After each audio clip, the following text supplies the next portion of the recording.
का एक दिन का एक मंथ का जीएसटी कलेक्शन पता है कितना है? एक मंथ का 1.5 लाख करोड़।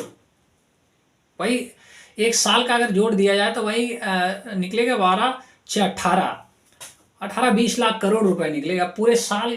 कम से कम 10 साल तुम्हारी इकोनॉमी चलेगी उस पैसे से। तो हिंदुस्तान से टक्कर ना लो, हिंदुस्तान की औकात की बात ना करो।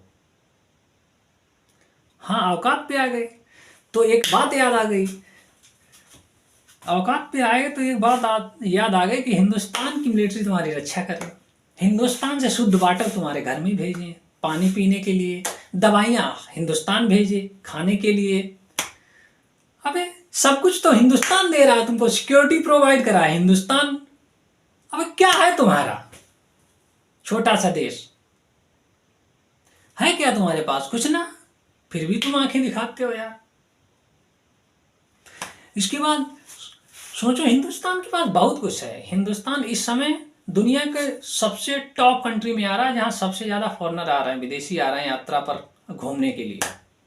सबसे स्टेबल कंट्री हिंदुस्तान है। हमारे तटों को देख लिया जाए, अब देख लीजिए गोवा का तट कहाँ पे भी सुंदर नहीं है, बहुत सुंदर है। लक्षद्वीप, दमन द्वीप देख लीजिए, एक से एक बेहतर जगह है।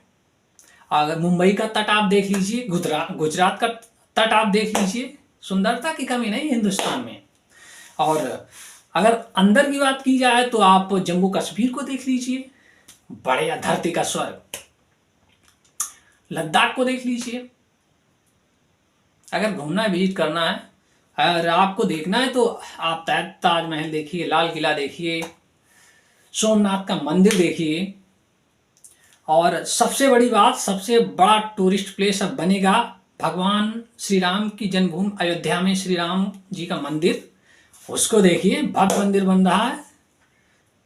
और स्टैचू ऑफ यूनिटी जो सरदार वल्लभ भाई पटेल की मूर्ति है गुजरात में, उसको देख लीजिए। अरे बहुत कुछ है हिंदुस्तान के पास दिखाने के लिए। तुम्हारे पास क्या है? कुछ ना, चंद टापू, उस पर भी तुम इतना अकड़ते हो तो अकड़ तुम्हारी जेब में धरी की धरी रह जाएगी। हिंदुस्तान के प्राइम मिनिस्टर के एक इशारे पे गायब हो जाओगे दुनिया से, पता नहीं चलेगा 5 मिनट में। और हाँ, इन मंत्रियों को मैं बोलना चाहता हूँ, अपनी जुबान को कंट्रोल में रखो। किसका नाम है? मरियम सियोना। नहीं तो इंडिया की खुफिया एजेंसी को तो जानती हो, raw research and analysis wing. Pakistan के आतंकवादी थर थर कांपते, थर थर। हर महीने में कोई ना कोई आतंकवादी 72 गुरों के पास जा रहा है। अगर हिंदुस्तान के खिलाफ साजिश करोगी तो परसों पता नहीं लगेगा, कल पता नहीं लगेगा, लोग पूछेंगे कि सियोना नहीं आई संसद में। वहाँ मालदीव के सांसद लोग पूछेंगे वहाँ की संसद में कि वो तो सियोना वो तो निकल ली, अरे कब, कि पता नहीं कब। तो कहीं ना कहीं अपनी जुबान को कंट्रोल में रखा करो। हिंदुस्तान के खिलाफ बोलने से पहले कम से कम 20 बार सोचो, मालदीवियों। नहीं तो ये ना रहे कि कल लोग कहें कि यहाँ पर कोई मालदीव था तो हिंदुस्तान के लोग बताएं नहीं था, नहीं वो तो कभी था, हुआ करता था, अब कहाँ है, तो हिंदुस्तान है। तो मैं यही बोलना चाहता हूँ मालदीव के जो मोहम्मद म्यूजू जो हैं वहाँ के राष्ट्रपति, कि अपने जो मंत्री हैं उनको कंट्रोल में रखा कीजिए। बोलने से पहले कम से कम ये ध्यान में रखो कौन तुम्हारे लिए क्या कर रहा है।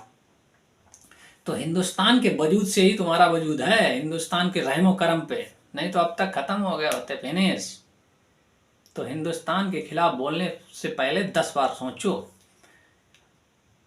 तो मैं यही बताना चाहता हूँ वहाँ के मंत्रियों की। तो हमारे prime minister of India Modi ji चाहे लक्षद्वीप जाएँ, चाहे दमन द्वीप, चाहे अंडमान निकोबार जाएँ, तुम्हें कोई कमेंट करने की ज़रूरत नहीं। धन्यवाद।